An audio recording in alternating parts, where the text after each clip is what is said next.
Deepu channel. ఈ రోజు మనం ఈ వీడియోలో స్కూల్ అసిస్టెంట్ తెలుగుకు సంబంధించి కొంచెం గ్రామర్ చూద్దాం. చూడండి, ఇక్కడ స్వరభక్తి విప్రకర్ష అంటే చూద్దాము. ఈ వీడియో చూసే ముందు ఈ ఛానల్ ని ఇంకెవరైనా సబ్స్క్రైబ్ చేసుకోకపోతే కనుక తప్పకుండా సబ్స్క్రైబ్ చేసుకోండి.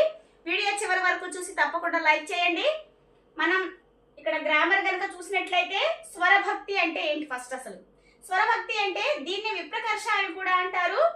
భిన్న హల్లుల మధ్య అంటే వేరు వేరు హల్లులు ఉన్న చోట మరో వర్ణం చేరడం. ఇప్పుడు ఒక పదం ఉందనుకోండి, ఆ పదంలో ఇక్కడ ఎగ్జాంపుల్ కనుక చూసుకున్నట్లయితే తర్వాత అని ఉంది.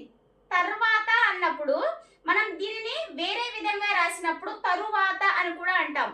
ఇక్కడ తర్వాత అనేది ఇక్కడ చూడండి ఇంకొక అక్షరం వచ్చి చేరింది అంటే దీనినే వికర్ష అని కూడా అంటారు అని చెప్పుకున్నాం కదా. ఇక్కడ దీనిలో వా అనేది రు వా అంటే రెండు అక్షరాలుగా మారింది. అక్కడ మార్పు అనేది జరిగింది. మనం ఇంకొకటి చూసుకున్నట్లయితే ఎగ్జాంపుల్ ఇంకొక పదాన్ని మర్యాద అనేది, మర్యాద కూడా ఇక్కడ రాకి యావొత్తుంది. ఈ రాకి యావొత్తు అనేది ఇక్కడ రెండు అక్షరాలుగా మారింది. ఇలా రెండు అక్షరాలుగా మారడాన్ని స్వరభక్తి అంటారు.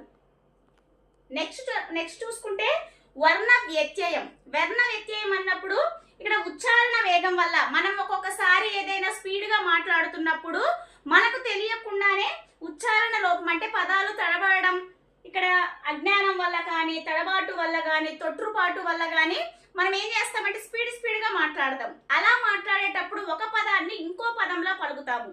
దానిని వర్ణ వ్యత్యయం అంటారు. మనం ఎగ్జాంపుల్ కనుక చూసుకున్నట్లయితే ఇక్కడ నవ్వులాటకి బదులు మనం స్పీడ్ లో నవ్వుటాల అని అని పలుకుతాం అన్నమాట. నెక్స్ట్ పావురానికి పారువం అని పలుకుతాం అన్నమాట. ఇలా ఒక అక్షరం బదులు ఇంకొక అక్షరం పలకడాన్నే వర్ణ వ్యత్యయం అంటారు. ఇక్కడ మనకి ఎగ్జాంపుల్ ఎలా అడుగుతారంటే ఎగ్జామ్ లో భిన్న హల్లుల మధ్య మరో వర్ణం చేరడాన్ని ఏమంటారు అని అడుగుతారు. అప్పుడు మనం రాయాల్సింది స్వరభక్తి అని రాయాలి. ఒకవేళ తరువాత అనే పదంలో తరువాత అని పలకడాన్ని ఏమని పిలుస్తారు అని కూడా అడగొచ్చు. నెక్స్ట్ ఇక్కడ వర్ణ వ్యత్యయంలో నవ్వులాటాన్ని నవ్వుటాల అని పలకడాన్ని ఏమంటారు అని ఇలా కూడా అడగొచ్చు. ఇది స్కూల్ అసిస్టెంట్ తెలుగుకు సంబంధించిన గ్రామర్.